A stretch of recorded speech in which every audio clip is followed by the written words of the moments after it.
So this gun was built to launch ping pong balls, and how it works is you put air in here, and there's a valve on there so you can disconnect the hose and make it mobile if you want.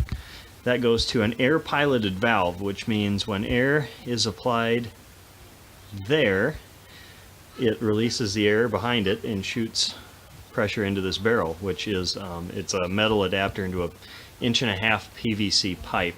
So I've got a pressure gauge to tell me where my pressure in the tank is at. And then this is a little tricky because I just welded this on here as a handle. So air goes from the tank into this switch, and then when I hit that switch, it puts air onto the valve, which releases it. So 1.5 fits a ping pong ball really, really nice. You can actually just load this thing up if you want, but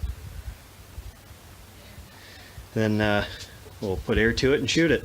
Okay, so this is a little tricky to shoot while I'm recording, but aim high so I don't hit the toddlers.